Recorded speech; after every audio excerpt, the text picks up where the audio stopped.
Hallelujah. जो पांचवा जो बाकिया है, जो आज की शाम के लिए पहला राजा 18, पहला राजा और उसका 18 अध्याय 20 आयत से 19 आयत लंबी आयतें हैं, पढ़ूंगा, मुख्य बातों पर चर्चा करूंगा। हालेलुया। यहां पर एलिया की आहाब की कहानी है। हम सब जानते, जो बाइबल पढ़ने वाले जन हैं वो जानते, यहां पर बाल देवता के नबियों और परमेश्वर की प्रिय सेवक की कहानी है। हालेलुया। 3.5 साल की लुका छुपी के बाद परमेश्वर ने अपने सेवक एलिया को कहा, अब सामने आ जा। हालेलुया। और वो राजा अहाब के सामने प्रकट हो गया और बहुत से लोगों को कर्मेल पर्वत पर इकट्ठा कर लिया गया और बाद के याजकों को भी बुला लिया गया। परमेश्वर का सेवक एलिया भी वहां पर आ गया और वहां पर जब बातें होने लगी तो पास्टर जॉन परमेश्वर के सेवक ने राजा के सामने बड़ी दिलेरी से कहा, बाल के नबियों से कहा कि देखो, हम क्यों बहस करें, हम कुछ काम करें। हालेलुया। हम कुछ काम करें। ऐसा करते हैं, हम अपने अपने परमेश्वर को भेंट चढ़ाएंगे और उस भेंट में, उस वेदी में भेंट चढ़ाने के लिए हम कुछ आग हाथ से नहीं लगाएंगे। जिसका परमेश्वर, जिसका देवता आग गिराकर जवाब दे, वेदी को भस्म करे, भेंट को स्वीकार करे, उसी का देवता, उसी का परमेश्वर सच्चा और जिंदा परमेश्वर है। उसके सिवा पूरी पृथ्वी पर कोई परमेश्वर नहीं है। लोग इस प्रतियोगिता के लिए तैयार हुए। परमेश्वर के सेवक एलिया ने कहा, देखो महाशय, आप तो 450 हो और मैं अकेला हूं। यहोवा की ओर से मैं अकेला हूं और बाप की तरफ से तुम 450 हो, तो मैं पहला अवसर तुमको देना चाहता हूं।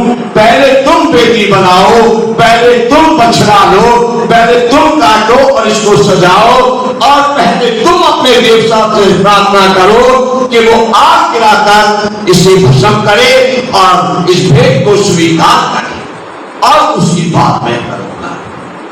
और उन्होंने मान दिया। 450 पुजारी जो बाल के पुजारी थे वो तैयार हो गए और उन्होंने वेदी सजा ली और बछड़ा मंगा के टुकड़े करके उस वेदी पर रख दिया और उन्होंने प्रार्थना करनी शुरू की।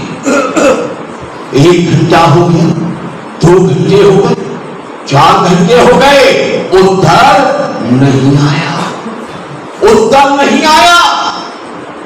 वे बहुत परेशान हो गए और वे ऊंचे शब्द से चिल्ला कर प्रार्थना करने लगे कि शायद ऊंचे शब्द से चिल्लाने से उनकी प्रार्थना सुनी जाए।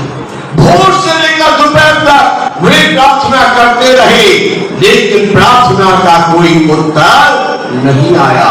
तब परमेश्वर का सेवक एलिया उनसे कहने लगा कि और ऊंचे शब्द से पुकारो, वह तो देवता है, वह तो ध्यान लगाए होगा। और ऊंचे शब्द से पुकारो, कहीं वो गया होगा या कहीं यात्रा में होगा। हो सकता है कि सो रहा होगा, उसे आप सबको मिलकर जगाना चाहिए। और एलिया के कहने से और ऋषि आकर वो और तेज से चिल्लाने लगे और अपने देवता को पुकारने लगे कि आप भेंट और हमारी भेंट को ग्रहण कर। कुछ नहीं बन पड़ा। फिर जिस छुरियों और जिन बंशियों से उन्होंने भेंट को काट कर रखा था, उन्हीं से अपने आप को घायल कर करने लगे और लहूलुहान हो गए और कहने लगे, हमारी सुन, एक बार हमारी सुन, हमारी भेंट को ग्रहण कर, हमारी भेंट को ग्रहण कर।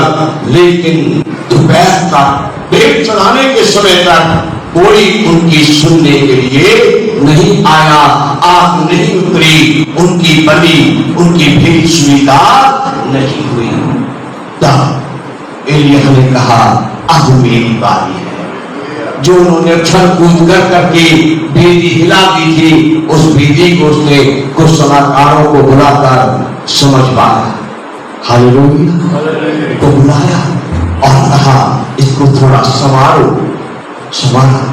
फिर भेंट लाए और टुकड़ी कर उस पर रखा। उस बेदी के चारों तरफ एक गड्ढा भी कराया और फिर बेदी के ऊपर बहुत सा पानी डलवाया, गीला कर दिया उसे। और फिर परमेश्वर के बेटे बेटियों, परमेश्वर के सेविकाओं, ध्यान से सुनो।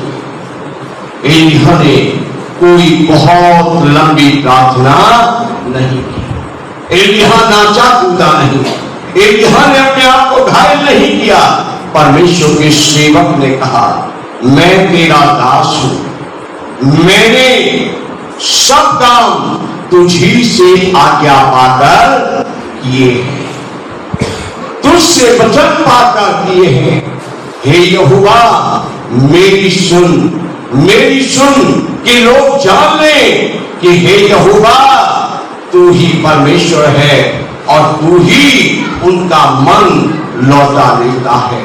तब यहोवा की आग आकाश से प्रकट हुई और होम बलि, लकड़ी और पत्थरों और धूल और समेत भस्म कर दिया और गड्ढे में का जल भी सुखा दिया।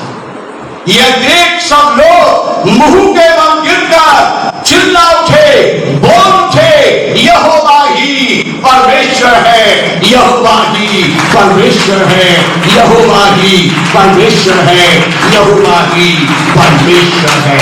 Hallelujah, hallelujah.